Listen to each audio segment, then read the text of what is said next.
Hola, ¿qué tal amigos? ¿Cómo están? Espero que se encuentren muy bien. Ya hace rato que no nos veíamos. Bueno, no que nos vemos porque esto es un podcast y solo me escuchan. Pero, pues, fíjense que aunque la intención original era sacar un episodio por semana, bueno, pues de repente la vida no nos lo permite, pero aquí estamos ya de vuelta, muy contentos y vamos a tener un episodio que se relaciona con el video que subimos a las redes sociales que tenía que ver con el buen Forrest Gump. ¿Qué tiene que ver Forrest Gump con lo que vamos a platicar ahora?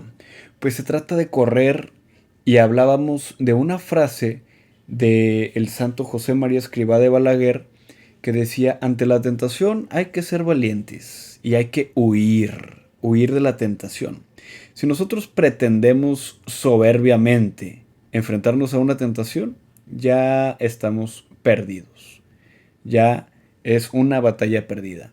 Solamente Cristo fue capaz de enfrentar la tentación y salir ileso, por así decirlo. Entonces, vamos a comenzar con el punto número 1. ¿De qué hemos estado hablando? Vamos a recapitular un poquito lo que hemos visto en los episodios anteriores. Hablábamos de conocer más a Jesús. Hablábamos de sus dos naturalezas, que lo hacen ser el Verbo de Dios encarnado, pero también decíamos que no podemos separar su humanidad de su divinidad, porque sólo así lograremos entrar en el misterio de su persona y de su obra. Pero en esta ocasión vamos a hablar, entre otras cosas, del banderazo de la misión de Jesús. Cómo pasa de ser un carpintero a un predicador. De acuerdo al texto del Evangelio, dice: crecía en gracia y en estatura delante de Dios y de los hombres. Pero fuera de esto, poco se sabe de cómo fue ese proceso misterioso en donde se da cuenta que él no es un hombre común y corriente. Vamos al punto número 1. El seno familiar perfecto. Todos nosotros venimos de una familia, familias unidas o separadas, familias rotas o que viven en armonía, matrimonios que se aman o no se soportan. Cada uno tenemos nuestra historia de vida. Estas imperfecciones propias de la condición humana dentro de una familia tienen influencia fuerte en la formación de nuestra personalidad. Ojo, no necesariamente la define. Si venimos, por ejemplo, de una familia disfuncional, no es una condena a que nosotros seamos disfuncionales. Pero lo que sí sucede es que nuestra familia, padres y hermanos, son nuestra primera y principal influencia en al menos nuestros primeros años de vida en esta escuela del amor. Una familia es una escuela del amor. ¿Por qué?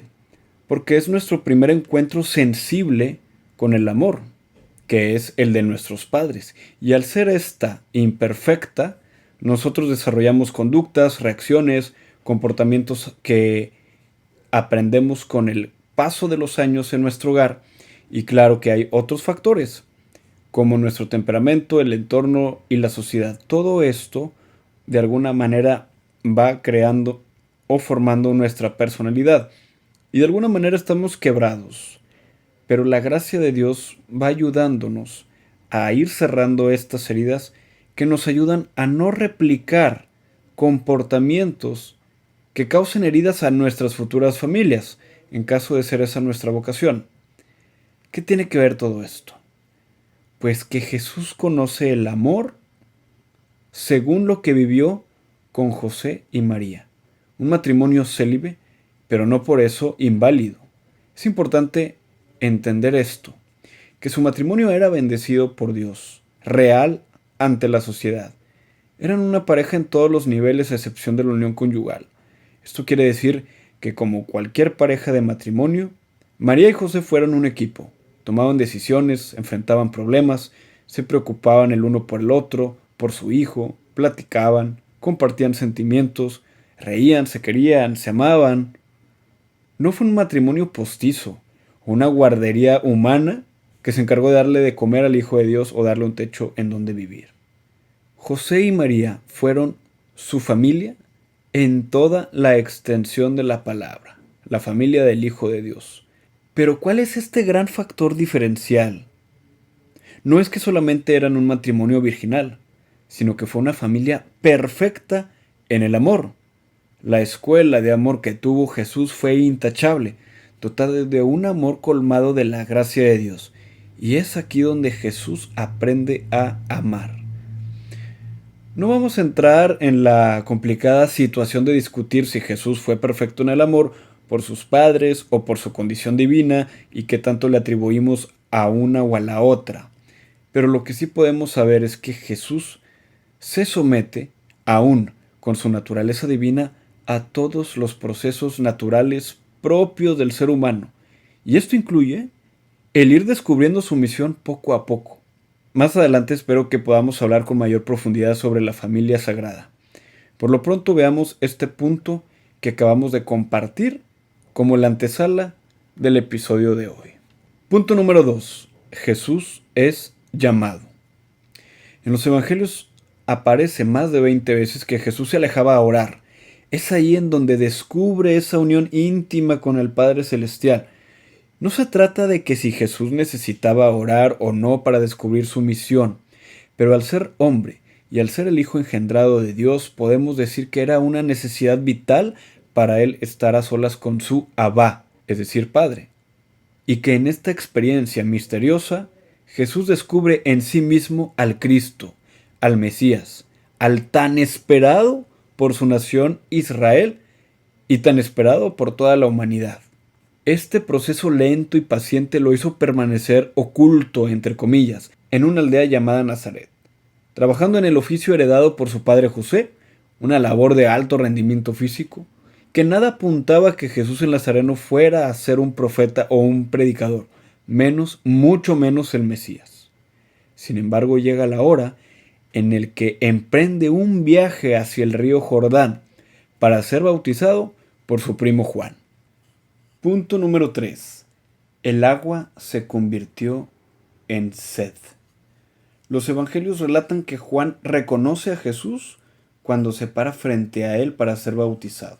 Vamos a imaginarnos la escena. Jesús seguramente hizo fila como todos para ser bautizados. No se puso a mero al frente porque quítense que yo soy el importante. Pensemos en Jesús muy desapercibido, esperando su turno pacientemente sin tratar de llamar la atención, cuando por fin le toca a él sumergirse en el agua para recibir un bautismo de conversión. Pues eso era el objetivo del bautismo que Juan realizaba, uno de arrepentimiento y conversión de los pecados. Aquí de entrada hay algo que no cuadra, y no se trata de que si Jesús hacía fila o no, sino que Jesús no necesitaba convertirse, no tenía pecados. Creció en una escuela perfecta de amor, caridad y servicio. Lo que Jesús llevaba consigo era una riqueza y una abundancia que compartir. Él mismo era el agua de vida y sin embargo se convierte en la sed, se convierte en el necesitado de perdón, entre comillas, en el necesitado de conversión, también entre comillas. En este acto Jesús dice: yo tomaré el lugar del pecador. El haberse bautizado fue asumir de manera oficial la responsabilidad y las consecuencias de los pecados de toda la humanidad, de todos los tiempos, épocas, credos, gente buena, mala, los pecados de todos. Y ahí se contempla la manifestación definitiva de Dios como Trinidad, con la voz del Padre que se escucha: este es mi Hijo amado, en quien tengo puestas mis complacencias. Y también el Espíritu Santo que baja en forma de paloma. Después de este evento, Jesús es llevado por el Espíritu al desierto para orar. Punto número 4. ¿Por qué un desierto? En nuestro entorno cotidiano hay muchas cosas que nos mantienen ocupados. Trabajo, familia, responsabilidades, recreación, distractores, todo lo que tú quieras añadir. Esto genera un ruido tanto fuera de nosotros como dentro de nuestra mente. Y un desierto es por excelencia el lugar donde estamos fuera del alcance de todos estos factores, lo cual nos ayuda a entrar en nosotros mismos y así encontrarnos con Dios. Aunque no nos vayamos a un desierto, el alejarnos a otro lugar, una montaña, una cabaña, cualquier lugar que nos lleve fuera de nuestra rutina, ya nuestra mente está en mejores condiciones para hacer una reflexión, algo sumamente importante cuando necesitamos tomar grandes decisiones. Y esto precisamente hace Jesús. Irse al desierto, estar a solas con su Padre, no solo un día o 3, sino 40. Imagínense estar más de un mes en un lugar donde hay poca comida, lugar incómodo para dormir, poca agua, y todo esto tiene una razón de ser. El desierto es un lugar en donde se manifiesta no solo la falta de comodidades, sino la falta de lo esencial, que son estos factores que ahorita comentaba: alimento, agua, buen descanso. Y al faltar lo esencial, entonces volteamos a ver algo todavía más esencial, que es nuestro espíritu, porque el espíritu, queda expuesto, desnudo, ya que no hay otras cosas que podamos atender. Jesús estaba en el estado que necesitaba para poder confirmar y preparar su gran misión, una misión que iba a consumarse con el cumplimiento de la profecía de Isaías que dice: por sus llagas hemos sido sanados. También hay otra razón para la cual Jesús va al desierto, y Benedicto XVI lo dice de una manera bien interesante en su libro de Jesús de Nazaret. Dice así: Jesús tiene que entrar en el drama de la existencia humana, recoger toda la historia desde sus comienzos, experimentar la tentación, dejar que su humanidad fuera tentada por el demonio, y desde ahí ya Jesús está redimiendo, al hacer perfecto lo que nosotros no pudimos hacer, que fue vencer la tentación. Y es por esto que he titulado este episodio Vida en el desierto, porque en un lugar donde hay muerte, Jesús, al vencer el pecado, al vencer la tentación, nos trae la vida de nuevo. Vence por cada uno de nosotros. Y es aquí donde Benedicto propone esta analogía. Jesús desde el desierto, la imagen opuesta del Edén, se convierte en el lugar de la reconciliación y la salvación. Jesús vence la tentación en un lugar lleno de muerte y de poca vida.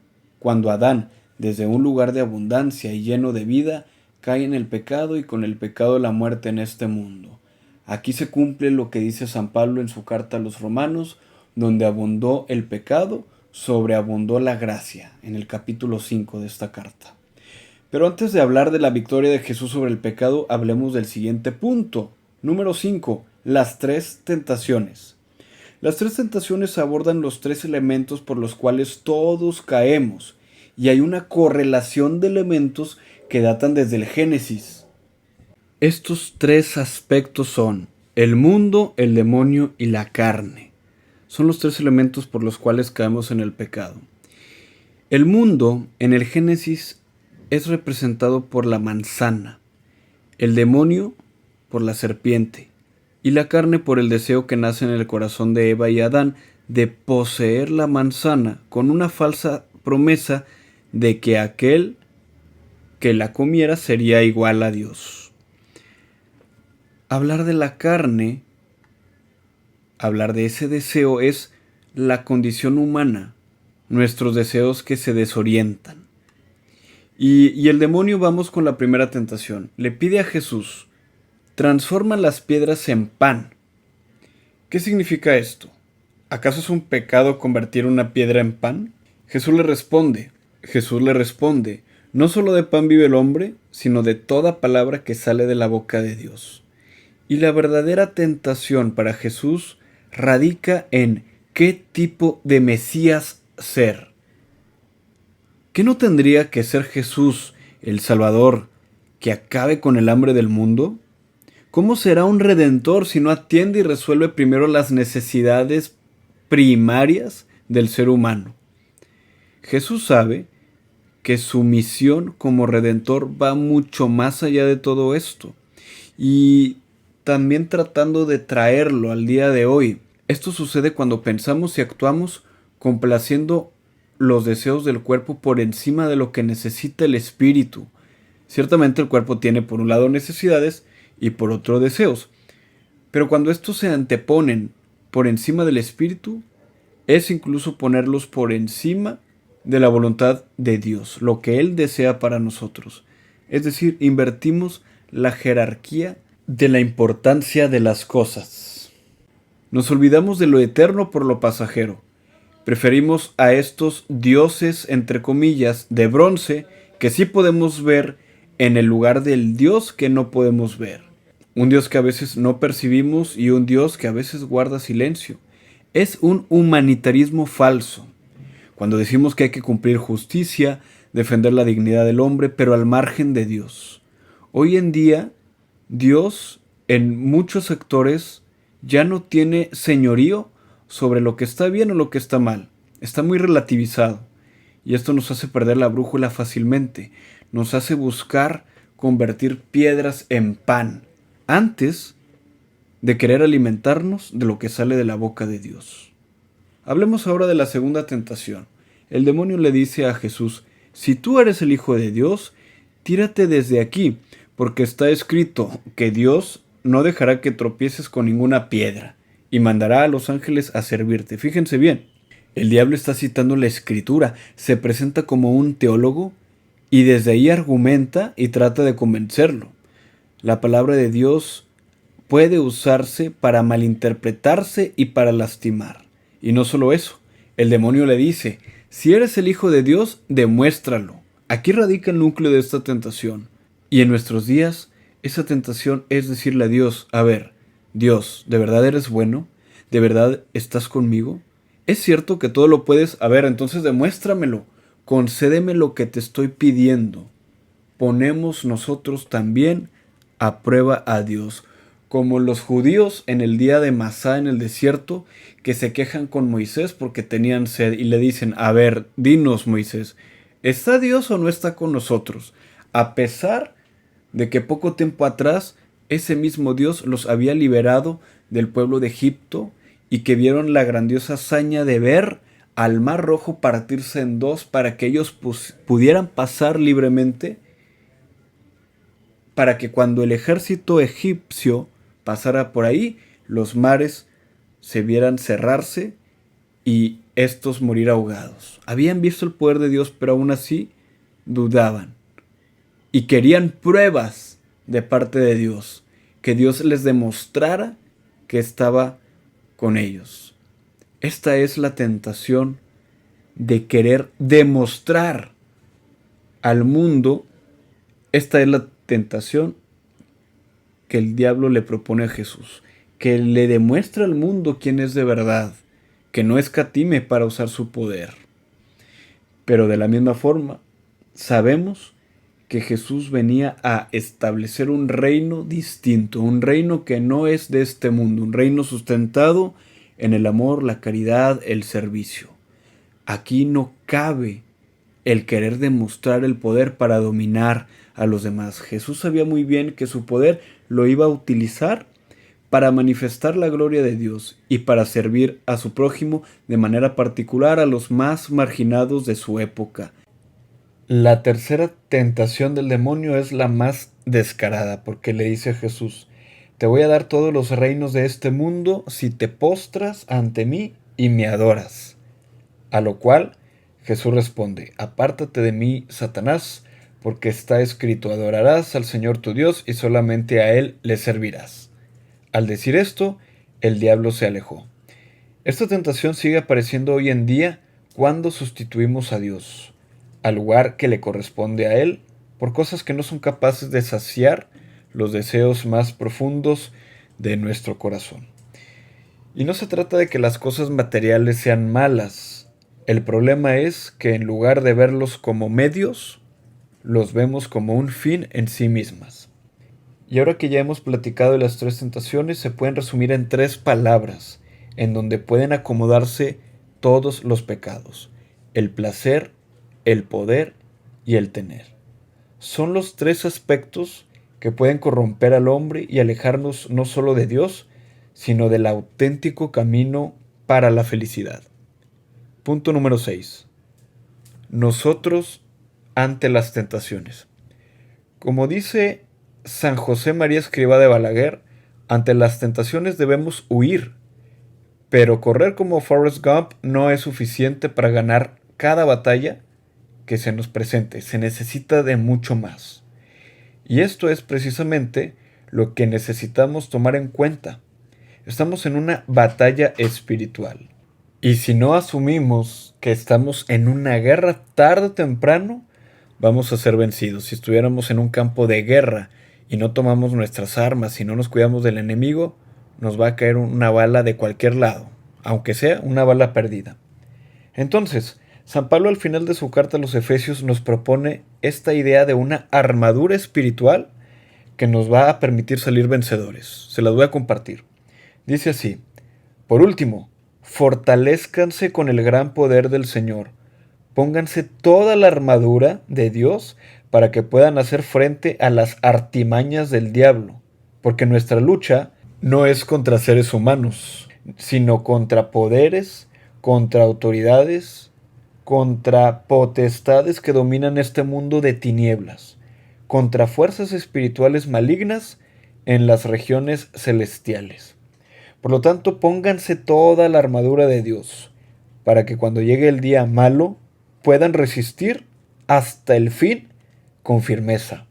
Manténganse firmes, ceñidos con el cinturón de la verdad, protegidos por la coraza de justicia y calzados con la disposición de proclamar el Evangelio de la paz. Además de todo esto, tomen el escudo de la fe, con el cual pueden apagar todas las flechas encendidas del maligno. Tomen el casco de la salvación y la espada del Espíritu, que es la palabra de Dios. Oren en el Espíritu en todo momento, con peticiones y ruegos. Manténganse alertas y perseveren en oración por todos los santos.